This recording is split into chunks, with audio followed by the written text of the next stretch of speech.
siapa? Saya sendirian kesini Bu. Rumah Nanda di mana? Tidak jauh dari tempat ini Bu. Baik. Jadi di sini tadi Nanda mengatakan bahwa Nanda ini datang untuk konsultasi ya, benar begitu? Iya benar Bu. Baik, konsultasi, oke. Nah di sini supaya kita semakin akrab untuk memulai konselingnya, Ibu mau Ananda itu mengetahui siapa Ibu dan Ibu juga ingin mengetahui siapa nama Ananda. Bagaimana kalau kita perkenalan terlebih dahulu? Dipersilakan kepada Ananda terlebih dahulu untuk memperkenalkan dirinya. Nama saya Dila Amelia. Saya biasa dipanggil Dila Bu. Baik, Ibu memanggilnya dengan sebutan Dila ya? Iya Bu. Baik. Di sini perkenalkan nama Ibu Ardi Zahra. Di sini Ibu berperan sebagai konselor. Nah, baik. Di sini Dila sudah tahu maksud dan kedatangan Dila ke sini. Tahu ya, ini bercerita. Cerita baik. Nah, Dila sudah tahu apa itu konseling individual? Belum tahu sebelumnya. Sebelumnya Dila sudah pernah melakukan konseling individual? Juga belum, ini pertama kalinya. Oh, jadi pertama kali Dila melakukan konseling individual ini? Iya Bu. Baik, di sini Ibu akan menjelaskan kepada Dila apa itu konseling individual itu. Nah, konseling individual itu adalah salah satu layanan yang ada di dalam bimbingan dan konseling yang mana di sini Ibu berperan sebagai konselornya dan Dila di sini berperan sebagai kliennya. Nanti Dila menceritakan masalah yang Dila alami dan juga di sini berfungsi untuk mengentaskan semua permasalahan yang Dila alami. Nah, di sini juga bertujuan untuk merubah pemikiran Dila terhadap pengentasan suatu masalah terhadap nilai-nilai yang Dila itu berpikir negatif terhadap diri Dila sendiri. Nah, juga di sini Dila tidak usah takut menceritakan semua permasalahan yang Dila alami karena di sini kita mempunyai asas kerahasiaan. Apapun yang Dila sampaikan kepada Ibu, tidak ada pihak lain yang akan mengetahuinya. Dan juga Dila itu harus terbuka dalam menjelaskan atau menceritakan semua permasalahan yang Dila alami. Apapun itu tidak ada yang disimpan-simpan, oke? Baik. Nah, sebelum itu Ibu mau bertanya, Dila kesini atas secara sukarela atau bagaimana? Iya, saya kesini sukarela ingin bercerita atas masalah saya Bu. Oh, baik, jadi di sini Dila secara sukarela datang ke sini ya. Nah, oleh karena itu Ibu meminta kepada Dila bahwa Dila itu sukarela juga dalam menceritakan semua permasalahan yang Dila alami. Tidak ada yang Dila simpan atau yang Dila pendam terhadap permasalahan yang akan Dila ceritakan nanti. Bisa dipahami? Baik Bu. Baik, nah setelah sejauh ini Ibu jelaskan apa itu konseling individual. Apa masih ada yang Dila ragukan atau mau Dila tanyakan? Tidak Bu. Tidak, oke. Kalau begitu bisa kita mulai? Baik. Baik. Nah, sekarang dipersilakan kepada Dila untuk menceritakan apa sesuatu hal yang mengganggu pikiran Dila saat ini sehingga Dila datang kepada Ibu untuk berkonsultasi. Dipersilakan kepada Dila. Terima kasih Bu. Jadi Dila sekarang ingin bercerita bahwa saat ini Dila ngerasain nggak mau punya dekat dengan teman-teman, terlalu banyak orang itu, tapi Dila merasa kesepian kalau nggak ada orang-orang itu juga gitu nah Bu. Gitu. Jadi Dila itu terjadi dua pilihan. Yang sisi pertama Dila itu mau berteman dengan orang, dan satu lagi Dila itu tidak ingin di tempat orang keramaian seperti itu. Iya, seperti itu. Nah, bisa dikatakan bahwa Dila itu sebagian dari introvert dan juga extrovert itu ambivert. Nah, di sini Ibu mau bertanya, apa yang membuat Dila sehingga berpikiran bahwa Dila itu tidak suka di keramaian dan juga tidak ingin kalau Dila itu kesepian. Jadi gini, kalau misalnya Dila itu mau mengajukan pendapat Dila, kadang-kadang orang itu tuh tidak mau mendengarkan, tapi mereka juga pengennya tuh mereka yang harus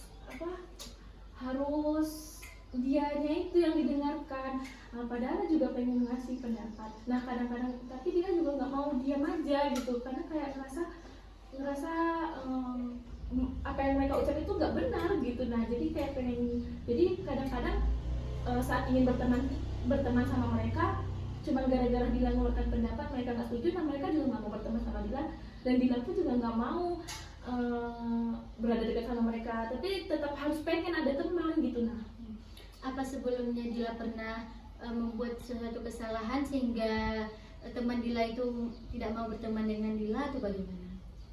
Kalau dirasa buat salah, mungkin tanpa sadar siapa tahu ada, karena kan biasanya orang merasa kalau apa namanya itu kesalahan orang itu kan dia rasa berbeda-beda. Bagi kita tidak salah, bagi dia mungkin salah, tapi jadi nggak tahu apa salah. Dia rasa sih yang telah dilakukan, yang telah buat itu ya tidak menyinggung perasaan dia gitu. Baik, Ibu paham bagaimana perasaan Dila di sini. Kalau Dila itu takut teman Dila itu tersinggung terhadap apa yang Dila lakukan. Nah, di sini Ibu mau bertanya lagi, apa sebelumnya Dila sudah pernah mencoba mengajak temannya yang ini untuk berkomunikasi lebih lanjut atau bagaimana? Pernah Dila ngalamin kayak gitu, nyoba ya kan, tapi Dila kata-katanya nggak tahu ya apakah itu menyinggung dia atau tidak. Cuma Dila bilang lah, kita jangan itu apa namanya, jangan egois, karena kan kita dalam kelas itu tahulah, dan dia perkuliahan kan suka menyampaikan pendapat yang ini gitu kan Bu. Nah jadi itu Dila tuh ngerasa kayak jadi ngomong sama dia, kita jangan egois gitu kan, cobalah dengarkan pendapat Dila juga. Tapi kok kamu malah ngerasa, pokoknya kan ngomong kayak gitulah sama dia. Udah pernah ngomong seperti itu. Nah, di sini kan yang kita bahas pertama tadi terhadap Dila tidak suka dengan teman Dila yang satu sisi ini. Nah, yang satu sisi lagi Dila itu ingin sendiri dan juga tidak ingin diganggu. Nah, itu tuh apa yang menyebabkan Dila menjadi harus berpikir seperti itu, kalau teman Dila itu membuat Dila mengganggu Dila gitu. Kalau dibilang dia mengganggu secara banyak sih enggak Bu ya, cuman Dila tuh sebenarnya mau kok berteman sama dia, cuman karena dia itu tadi egois kan. Nah itu pikiran Dila ya, kalau dia itu egois tuh kan, tapi Dila juga mau sih berteman sama dia. Nah dan kayak mana ya, karena dia egoisnya itu kan, Dila merasa dia ini egois gitu kan, tapi nggak tahu ya rasanya tuh dianya nggak mau mikirkan saya, tapi saya juga mau kok berteman sama dia gitu. Apa Dila sudah pernah mengajak teman Dila tersebut untuk mengadakan atau melakukan sesuatu hal yang memiliki kesamaan dengan Dila, baik itu seperti minat atau hobi, jadi Dila bisa menyesuaikan dengan teman Dila tersebut? Kalau yang seperti itu belum ada Bu, karena itu tadi kan kadang-kadang Dila mau kok mengajak dia sama-sama, apalagi saya juga sekelas sama dia gitu dalam perkuliahan. Nah tapi kalau untuk mengajak dia bareng-bareng ngikutin sesama hobi belum pernah Dila.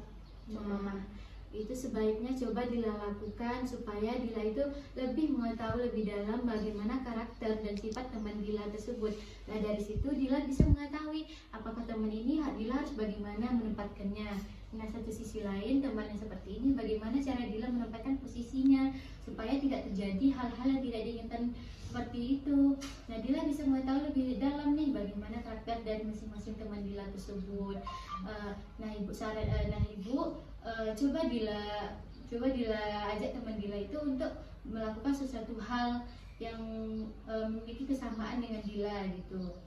Bisa Dila pahami? Bisa Bu, tapi gini nah Bu, kan karena saya yang seperti Dila bilang tadi, Dila kadang tuh mau berteman sama dia, cuma kadang-kadang juga ngerasa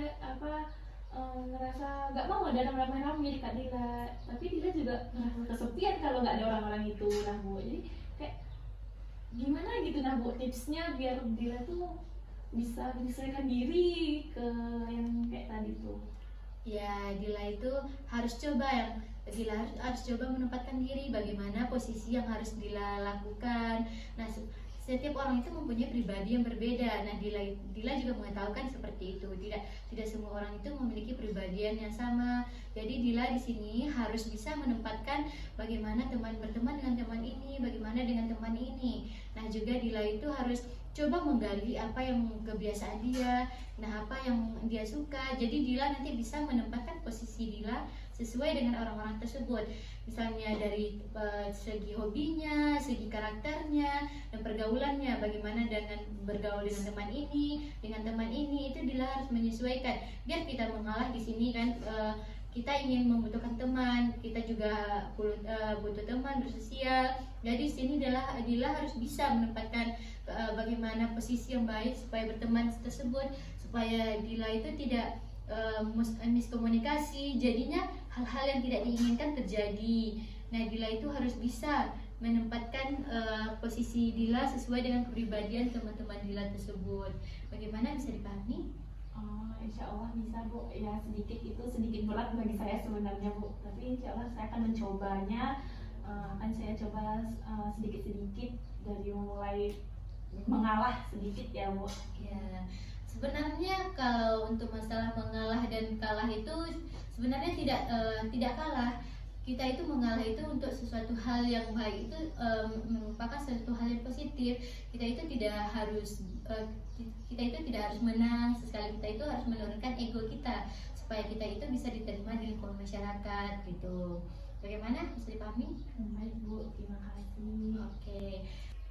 Oh iya Bu, jadi gini, Dila tuh kadang susah ingin mengajukan pertanyaan atau membuat topik untuk berbaur sama mereka nah gitu Bu. Biar tidak kelihatan tidak bisa bergaul nah gitu. Itu bagaimana Bu? Itu sebenarnya normal, setiap orang mempunyai hal-hal yang sama dengan yang Dila rasakan saat ini. Nah, di sini Dila itu harus bisa menempatkan diri untuk mencari kecocokan dengan teman-teman Dila tersebut. Bagaimana sikap dia, bagaimana kebiasaan dia, Dila itu harus bisa menempatkan sesuai dengan porsi teman Dila masing-masing. Nah, Dila itu juga harus belajar untuk menerima bagaimana teman-teman Dila. Setiap orang itu mempunyai perbedaan. Seperti Dila ketahui, diri seperti Ibu dan Dila ini juga mempunyai perbedaan yang sangat perbedaan. Nah, jadi di sini tugas Dila itu harus mencocokkan bagaimana siklus pertemanan yang terjadi teman Dila yang ini bagaimana sikapnya, teman Dila yang ini bagaimana karakternya. Nah, nanti Dila harus bisa menyesuaikan keadaan tersebut supaya tidak terjadi hal-hal yang tidak diinginkan, atau Dila itu bisa melakukan suatu hal yang membuat Dila itu menjadi dekat dengan teman Dila, seperti itu. Nah, misalnya kan Dila nggak terlalu dekat sama dia, tapi ingin memulai percakapan sama dia, apa kata-kata yang baik, apa yang maksudnya enak memulai percakapan itu bagaimana Bu? Sama dia ingin seperti kita ingin kenalan gitu tapi canggung gitu nah Bu. Nah, misalnya Dila itu cara pertama aja Dila bisa mengajak dia untuk berangkat bersama ke kampus, Dila bisa mengajak dia untuk belajar kelompok, Dila bisa mengajak dia untuk melakukan sesuatu hal seperti jalan-jalan, dan juga melakukan hal-hal yang bisa berbaur untuk mendekatkan diri Dila kepada dia.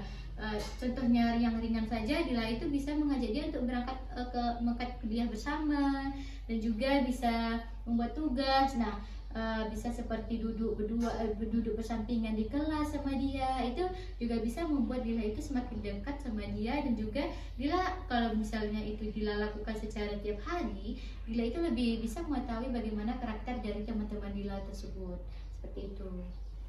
Nah, mungkin itu mudah sih buat dilakukannya, cuman kadang-kadang gini Bu, kalau misalnya nih dia tidak suka gitu kalau kita dekatkan, karena terpikir oleh dia seperti itu, nanti dia dekatin kayak gini dibilangnya sok kenal sok dekat gitu kan Bu. Nah gitu, apakah harus bilang mengurangi pikiran-pikiran kayak gitu, atau memang coba aja gitu ya Bu, biar tidak pokoknya ngerasa dia itu nanti berpikiran yang ngapalah dekat-dekat kayak gitu, padahal gak pernah dekat kayak gitu nah Bu. Gimana tuh Bu?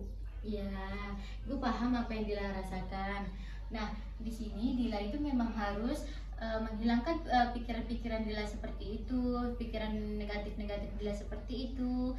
Nah, Dila itu harus mencoba untuk mendekatkan diri Dila dengan teman Dila tersebut. Dila harus bisa seperti hal yang Ibu katakan tadi, Dila itu harus mengajak dia berbaur, seperti membuat tugas bareng, melakukan diskusi bareng, dan juga membentuk satu kelompok supaya seperti membuat tugas, membuat suatu kesibukan. Nah, dari sana Dila itu bisa mendekatkan diri.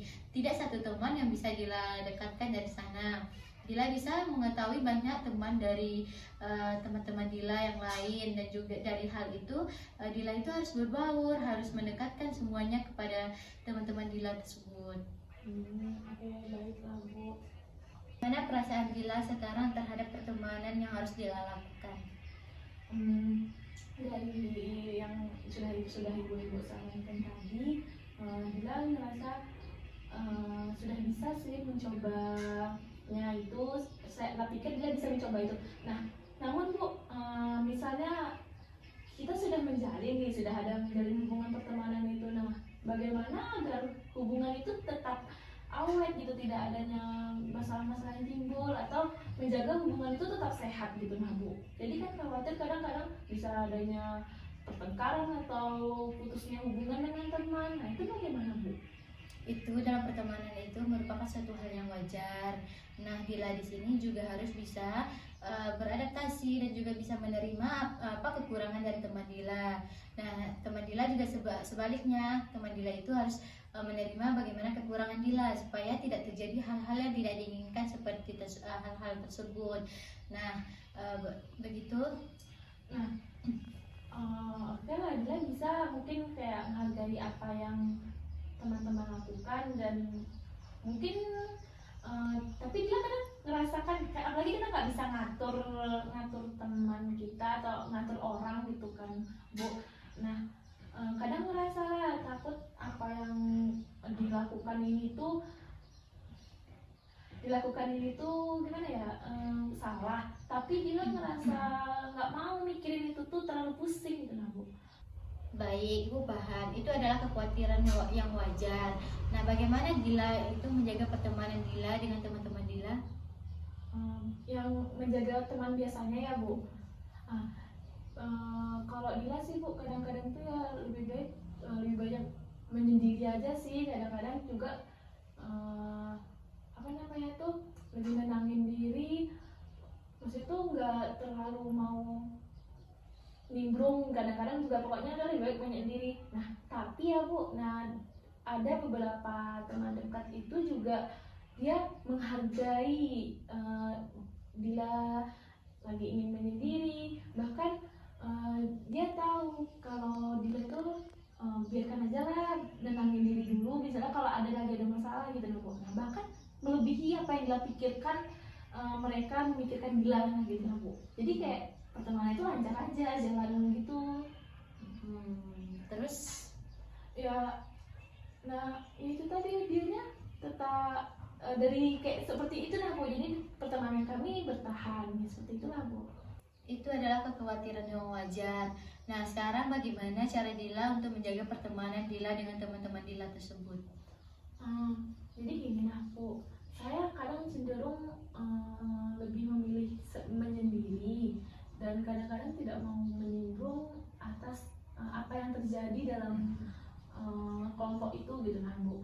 Nah, dan yang baiknya itu saya rasa mereka lebih menghargai saya juga gitu kan Bu, menghargai saya untuk lebih menenangkan diri. Jadi mereka nggak tahu saya tuh butuh waktu untuk sendiri. Nah, dari itulah kayaknya saya malah berpikir mereka lebih memikirkan saya dari apa yang saya pikirkan tuh lebih gitu nah Bu. Ternyata mereka lebih menghargai saya juga. Nah, dari sana itu saya pertemanan itu tuh bertahan gitu nah Bu, kayak kami saling menghargai dari sana aja Bu. Itu Bagus, itu merupakan sesuatu hal yang baik untuk dilakukan ke depannya. Nah, dari situ Dila itu harus bisa juga untuk memahami bagaimana teman-teman dari Dila tersebut. Oke, bisa dipahami? Iya Bu, saya bisa memahami itu. Oke, lalu sekarang apa yang akan Dila lakukan supaya pertemanan Dila itu tetap aman? Mungkin Dila pikir Dila harus lebih aktif lagi dalam berkomunikasi dengan mereka, karena kan biasanya tuh Dila tuh lebih kayak nggak mau terlalu banyak ikut nimbrung, tapi kadang-kadang juga merasa ada ketinggalan informasi gitu kan. Jadi kayak harus ya banyak-banyak komunikasi sama mereka. Itu mungkin yang harusnya dilakukan ya Bu. Oke, baik. Nah, apakah Ibu ada saran lagi untuk gimana sih cara menjaga pertemanan yang sehat lagi Bu? saran ibu yang lain lah bu gitu bu. Ya bagus, pemikiran Dila itu sangat bagus bahwa Dila itu ingin mempererat hubungan dengan teman Dila. Nah, Ibu memiliki saran, adapun saran yang lain untuk mempererat hubungan Dila dengan teman Dila itu seperti Dila itu harus memberikan support, memberikan perhatian ketika teman-teman Dila itu membutuhkan Dila, seperti teman Dila lagi bersedih, teman Dila lagi kesusahan. Dila itu harus ada ketika harus ada di dekat teman-teman Dila tersebut supaya teman-teman Dila itu merasa bahwa Dila itu mengerti bagaimana keadaan dia, dan juga begitu sebaliknya ketika Dila itu merasa kesepian, merasa kesedihan, atau merasakan hal-hal yang lain, teman-teman Dila itu ada di dekat Dila. Nah, begitu kalau misalnya ada sesuatu teman Dila bercerita kepada Dila, sambut dia dengan baik, tanyakan bagaimana keadaan dia, tanyakan apa yang dia rasakan saat ini sehingga membuat dia bersedih seperti ini. Nah, dari sana teman Dila itu merasa bahwa Dila itu support kepada dia, Dila itu perhatian kepada dia. Nah, dari sana Dila itu juga bisa membentuk pertemanan yang baik yang seperti yang Dila inginkan tersebut. Itu ide yang bagus sepertinya bu. Insya Allah saya akan bisa, insya Allah saya akan mencobanya itu dalam hidup saya bu.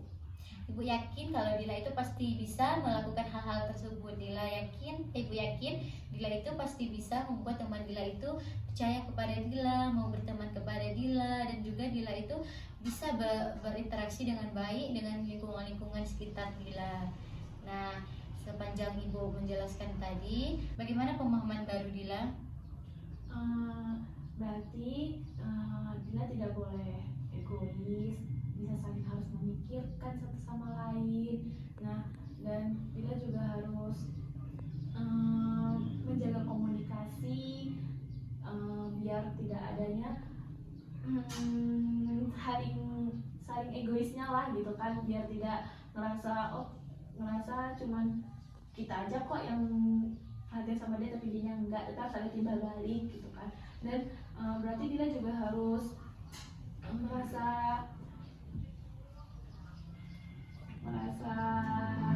itu pokoknya harus saling mengerti lah, pokoknya kayak gitu.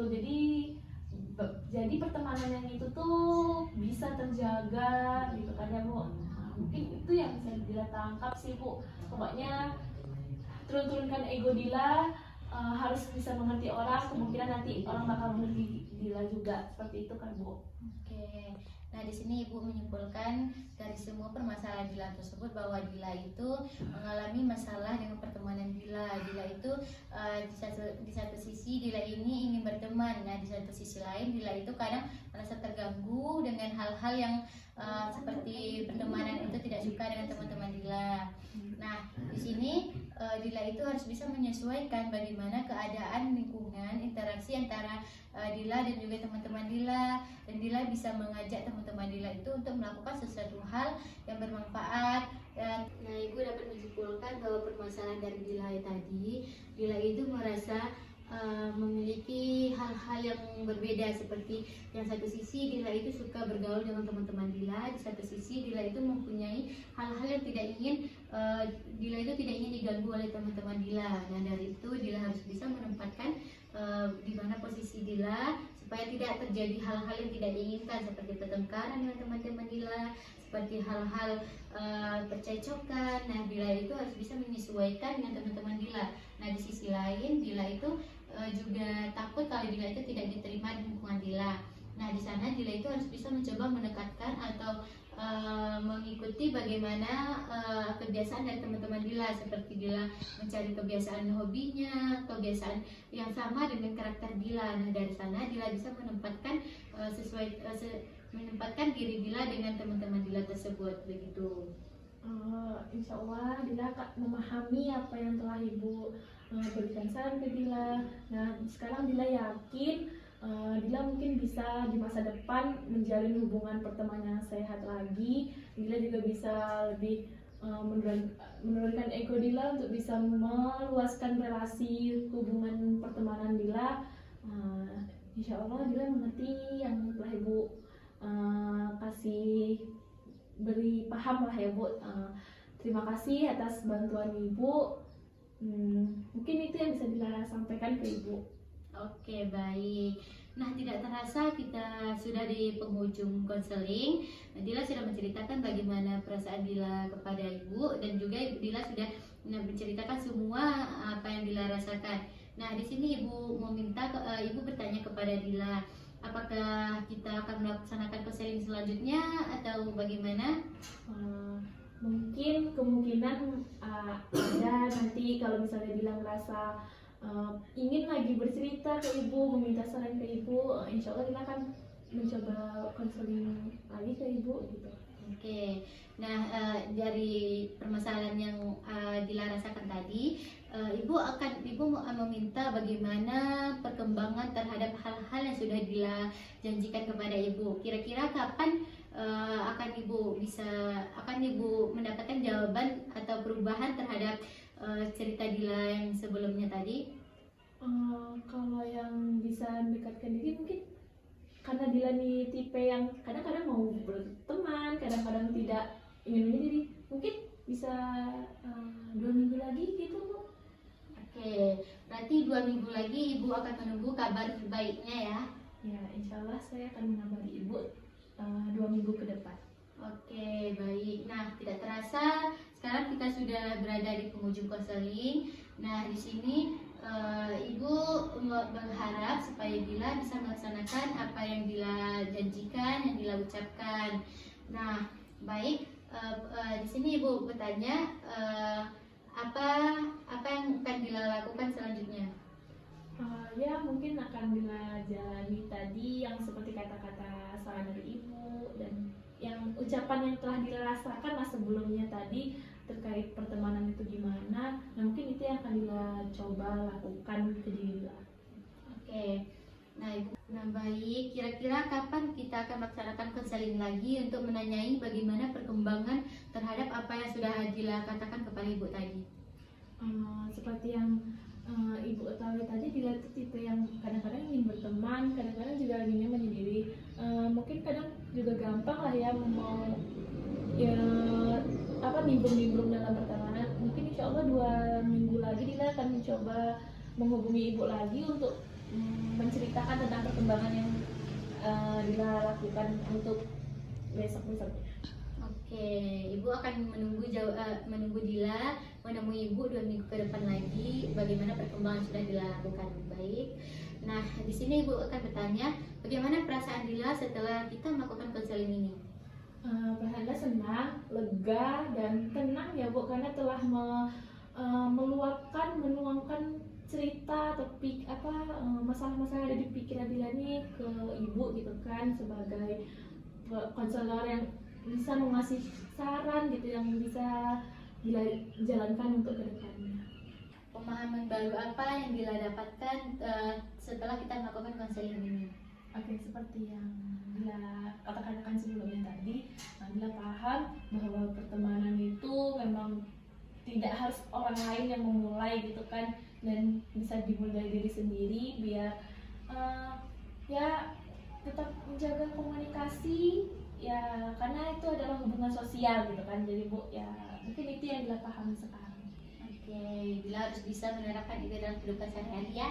Oke, apa masih ada masalah lain yang Dila rasakan saat ini? Mungkin kalau untuk sekarang tidak ada Bu. Insya Allah kalau andai kata ada lagi, Dila bakalan datang ke sini untuk menanyakan sebuah saran, untuk menceritakan apa yang Dila ada masalah ke ibu gitu.